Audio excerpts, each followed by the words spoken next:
Hey guys, this is John McNamara, host of Runnin' Vegas. We're talking local sports, business, real estate. I'm with my co-host, Mr. Rodrigo. Always happy to be here, sir. Another week. We are blessed to be here. We sure are. Happy Wednesday. Happy Wednesday. Hump Day is your favorite day of the week, bro. Hump day. I don't want to know why it's your favorite day of the week. I think you know why. We'll keep that personal, man. Let's leave that conversation for the after hours. Oh, man. We're talking about favorite days. There's a big day tomorrow. Ooh-wee. I wonder what that is. Oh, it's Mr. Rodrigo's birthday. Oh, no. Another year. Another year. What did I do to deserve this? Happy birthday. Don't make me blush, bro. To Rodrigo. Woo! I want to hear you sing that in Spanish, actually. That would be nice. Habla español, sí. I just break it out. It's just like, I got you. Oh, man. No, but thank you. Yeah. Yes, sir. Another year. I was going to do the Marilyn sun. Monroe happy birthday, but it might be too racy for this show. Yeah, let's keep it keep it PG. Yeah. Except for the hump day thing right at the beginning. Oh, man. All right, we're off to a great start. Yeah, we're off to a good start, man. But thank you. Yeah, tomorrow, April 4th, will be my birthday. Be a good day. Yeah, good man. week. Weather's heating up out here, so yeah, I'm gonna try to get some color on my skin and just relax for the most part. Enjoy it, man. Yeah, you deserve it. You work hard. Thank you. I appreciate it. Yeah. Well, happy birthday, Rodrigo. We got a lot of exciting things to talk about today. First things first, the drama Oh, of Mr. Dedan Thomas. more drama? Is he staying? Is he going? Is he going? So right after NIT, he did say he was coming back. Yeah. So that's good. But It seems like all the signs are there that he will remain here. So, yeah, I mean, he's a freshman, right? Still, Yeah. probably a lot going on. Probably still feeling overwhelmed. So, I hope he can just say, hey, stick it out at least another year, while he continues to weigh out his options. yeah, absolutely. He's going to have some options out there, right? And I'm sure he's weighing them out. So hopefully he stays. There is a big rumor, though, former top 100 recruit from Liberty they used to play with, Mr. Joshua Jefferson, who's a starting power forward for St. Mary's top 25 team, is rumored, it's not confirmed by any means right now, it is rumored that he may potentially be transferring to UNLV. And I think for me, that's going to be the big domino that falls. Yeah. If he transfers in, that's probably a really good sign that Dedan We'll stay. is staying. So Yeah. we're going to be watching out for that. We hope Dedan stays. They easily the best freshman. In the 15 years I've been watching basketball, the best freshman UNLV basketball player I've seen. So Yeah, definitely, we man. would be excited to have him back and see how Kevin Kruger can keep the momentum going from the second half of the year, from the NIT and everything. Great little run. Yeah. They got blown out by St. Hall, but St. Hall's killing everybody. They're in the NIT the championship game. Kind of ruined for them now. So we can say we lost to the champion. Right? So, yeah, great end of the year. So we'll keep you guys posted on that. Yep. Cool. All right, so the real theme, though, with this show today is UNLV football. Football. Mm-hmm. So you may have seen spring game is this Saturday at Allegiant Stadium. And we want to talk kind of what, this team is going to be looking at for 2024 here in the fall. Yeah. Who have been the big ads, who's going to be playing next year for this team. And honestly, I've been watching UNLV football for 15 years, and this is one of the best off seasons I've ever seen them have. Yeah. And to play in the Mountain West Championship, Odom did a great job against, got to play Boise. They got crushed in that game, but overall, what a great season it was for UNLV football. Yeah.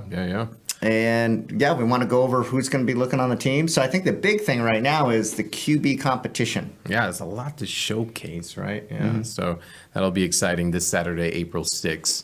But yeah, I mean, what are the QB options? What do we have? Williams against Luka? Yeah, Is that how so you we say got it? Hodge Williams. I think it's Hodge Malik Williams from Campbell, FCS player, and also Sluka from Holy Cross.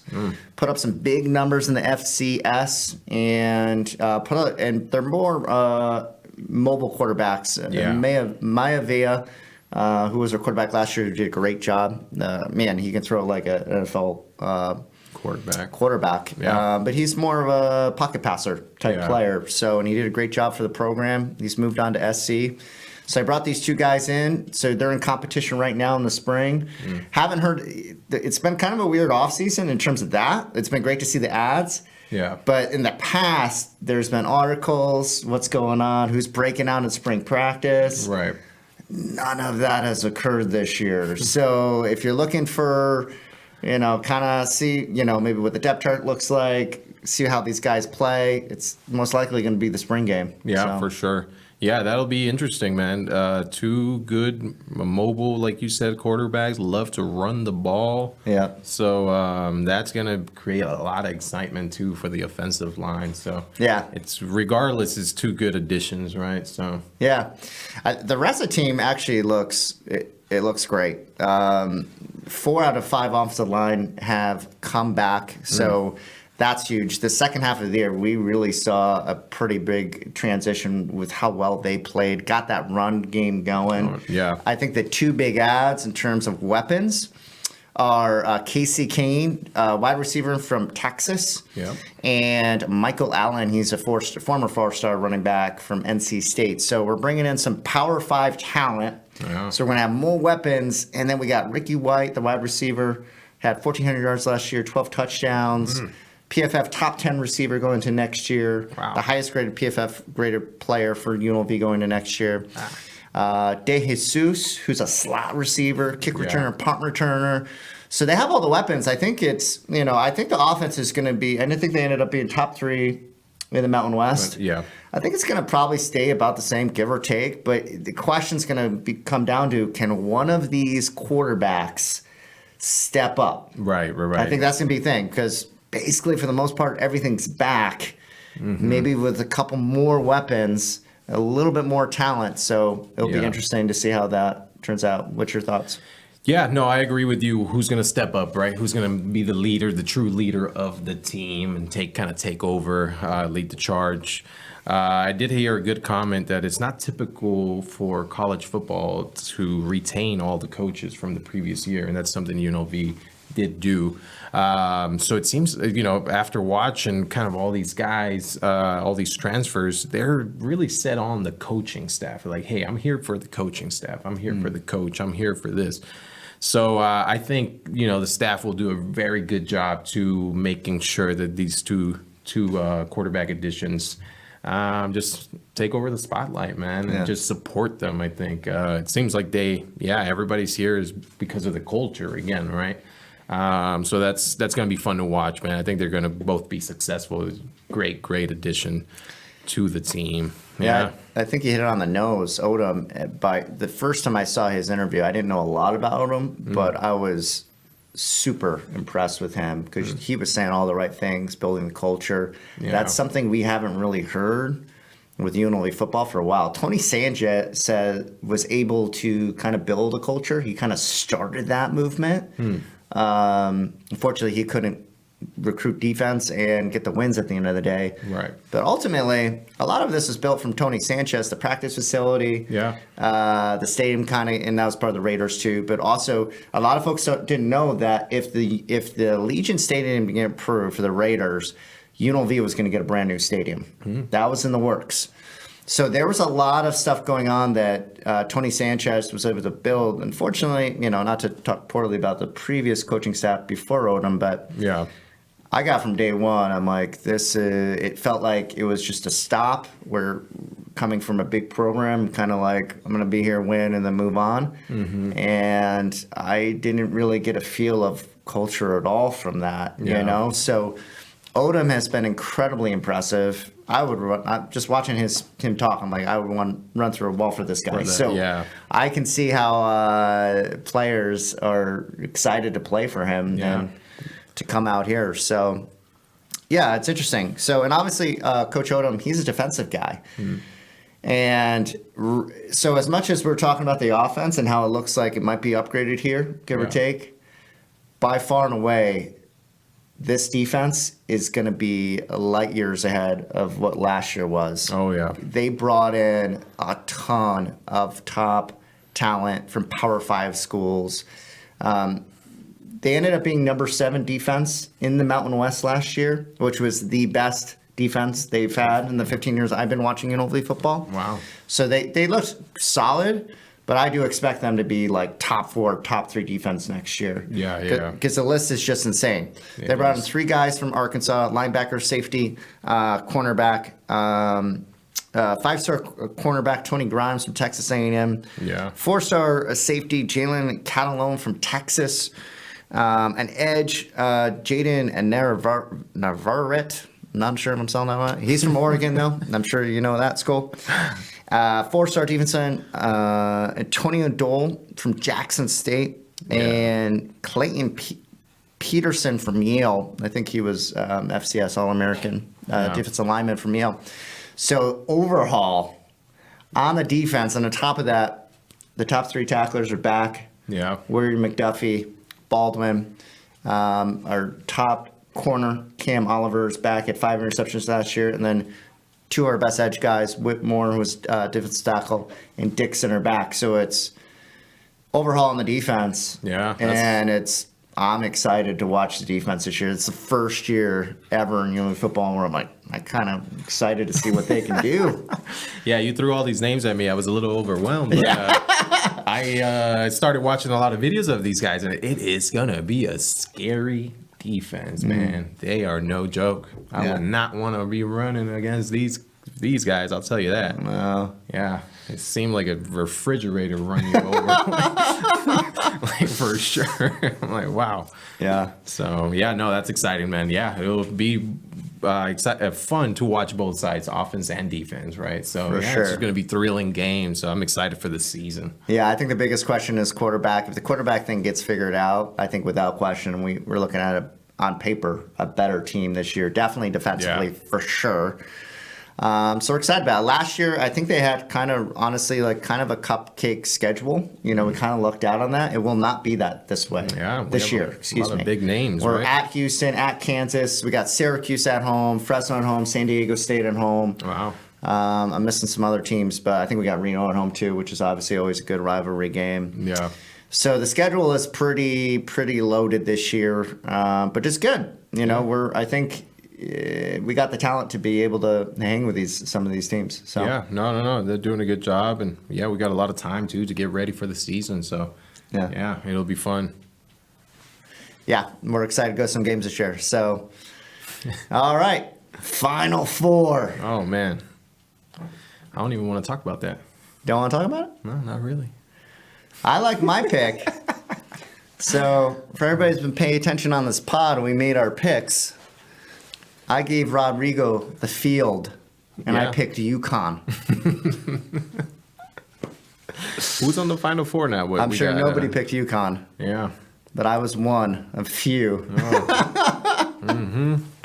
Well, no, it's really hard for a team that won the previous year to win it back to back. Absolutely, and they look better. Yeah. Oh, It's crazy. So, yeah, actually, well, you did get one right. You got Purdue in there. Yeah. And I think if I had to make a prediction right now, it's UConn versus Purdue in the national championship game. So yeah, NC State is looking pretty fun too, man. So I think it'll be surprising. But Alabama against UConn, I would lean towards UConn, no doubt. And really, I'm 50-50 between North Carolina and Purdue. Yeah, I think that's going to be more challenging. NC State's been fun to watch. Yeah. Mm-hmm. A lot of history with that program. It's kind of cool to watch them beat all the blue bloods. Yeah. Win the ACC, get to the Final Four. It's a great story. At the end of the day, I know I picked UConn.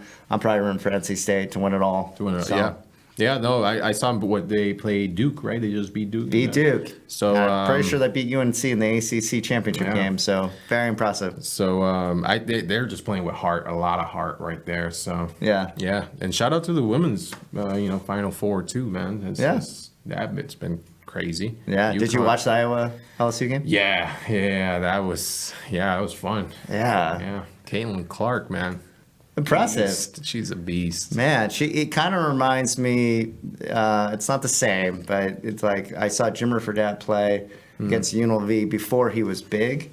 And I remember he would just cross half court and just boom, boom. Yeah. And it's going in. And Caitlin was it's the same way. Like, man, she's just got that stroke. It's beautiful.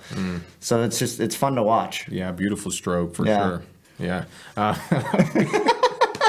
A lot of people, compare to Steph Curry. So I see a lot of the resemblance. Yeah, she's just a shooter, man.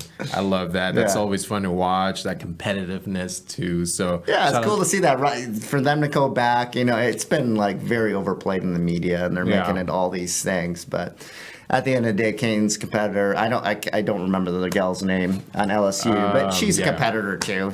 They're both trying to win. Yeah, and they both root for each other. At the end of the day, there's no, there's no nothing against each other. No, it's sports. Yeah. If you and I are on the opposite team and we're playing a game, you and I would probably give each other crap. I mean, I don't want people to see us on the basketball court, bro, because we get pretty competitive. I'd block you. That's what I do.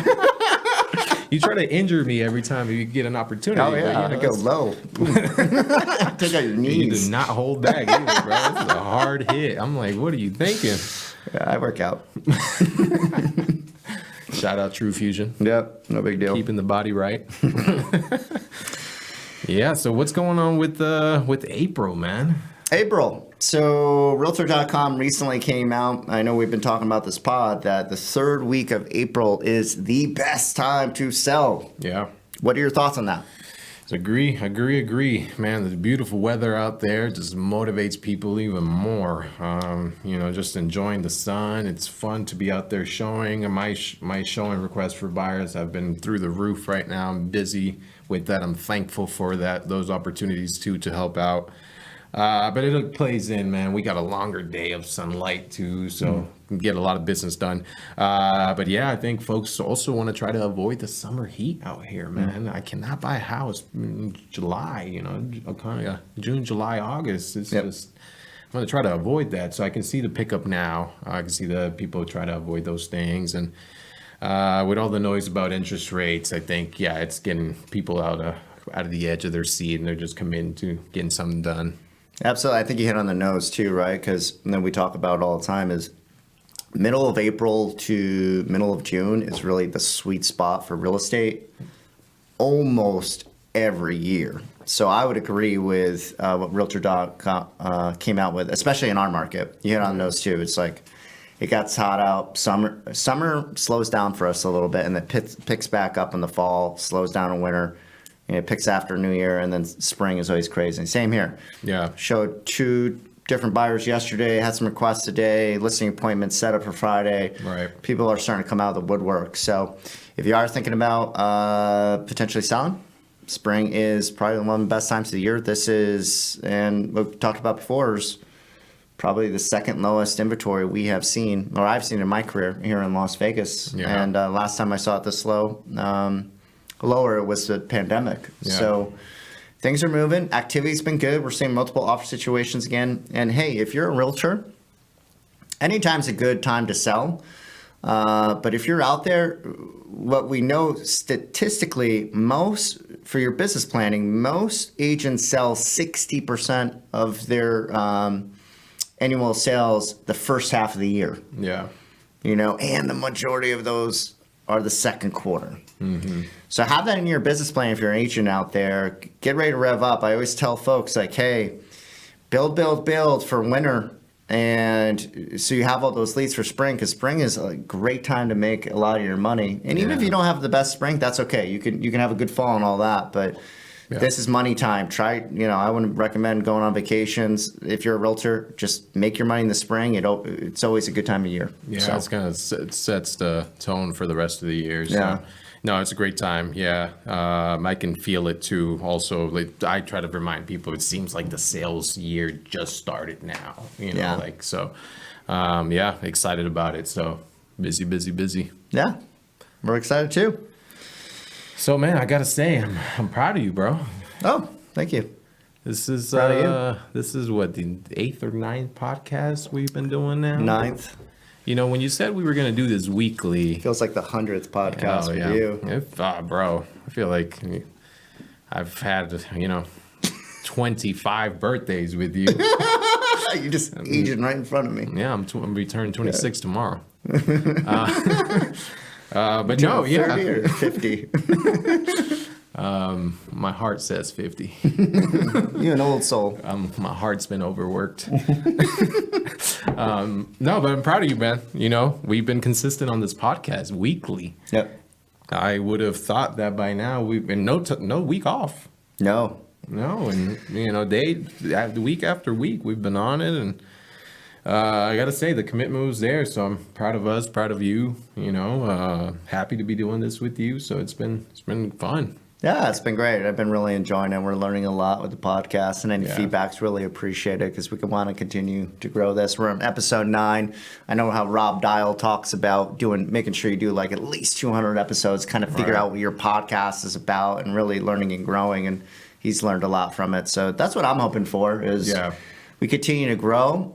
Folks get a little bit more insight on us. You know, at the end of the day, we're really doing this for a contribution to our city, to the local agents, to our local clients, potential clients, and local businesses. We love Las Vegas, and we just want to keep folks updated and continue to have fun on the podcast. That's the one thing I really look forward to every single week. So. True. I know. I look forward to it too, man. It makes the week a lot easier. So, So, I mean, I guess I am curious, you know, like I guess you just mentioned, actually, I was going to make you repeat yourself, what made you start the podcast? But, you know, what do you hope to accomplish it, and where do you see it going, you know, in a few years? You know, I don't know necessarily the answer to that, to be completely honest with you.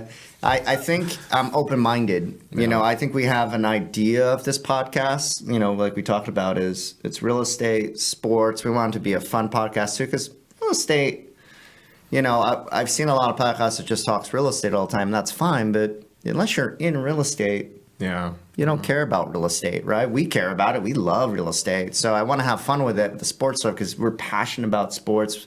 You know, and we want to relate to people. So we want this to be fun. But also, in the future, we're definitely going to have local businesses on here to promote them. And you guys get to hear about what's going on in Vegas and the growth of it. I think that the reality, though, is I don't know the answer to it. I think it's going to be fun for every, 100 episode for us to kind of dive back and how we started and how it has progressed, because I'm sure it's going to change over time, and I'm just kind of I'm open to it, if that makes sense. Every day I just want to grow and learn.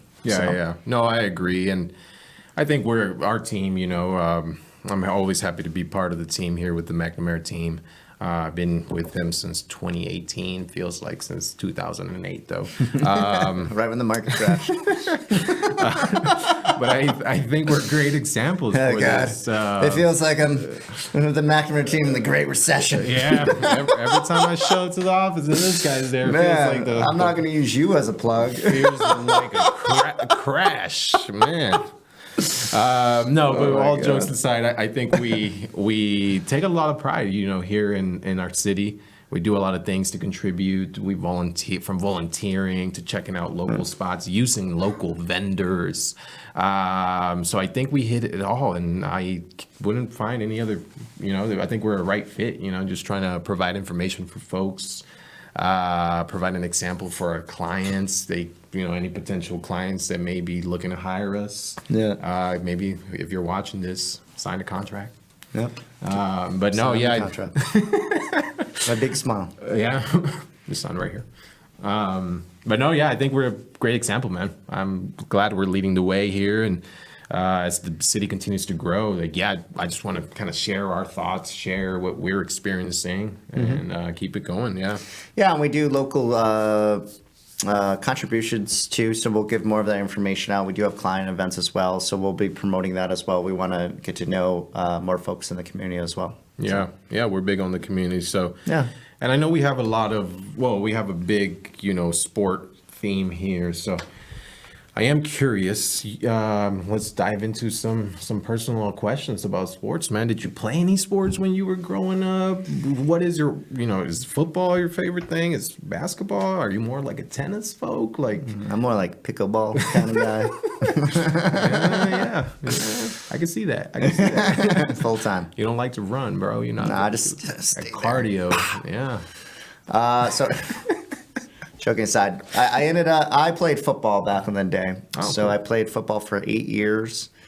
And yeah, it was an incredible experience. I think we've talked about in the past too, is I've learned a lot from playing sports with leadership, socializing, being a part of a community. If anything, I wish I played more sports when I was younger, but I was very focused on football. Okay. So had a great time. My senior year, we ended up winning our council. We're first going to the playoffs. We ended up losing in the second round for the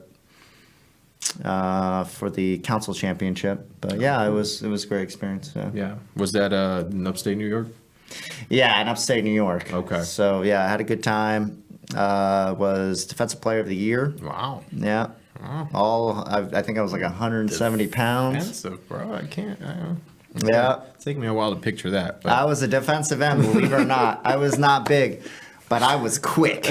Oh, snap. So I got to, I think I had like 8 sacks or something that year. But yeah, it was, I still have dreams of Friday Night Lights, man. Yeah. It was awesome. one of the best times of my life. I really came into my own. I was kind of like middle school, kind of, I don't know, a little socially awkward, like even through like freshman, sophomore. And then all of a sudden it was like junior year, it kind of like all picked up. Everything kind of came together. Nice. Grades, football, and it created like a lot of confidence of what I can accomplish, how I can visualize, Yeah.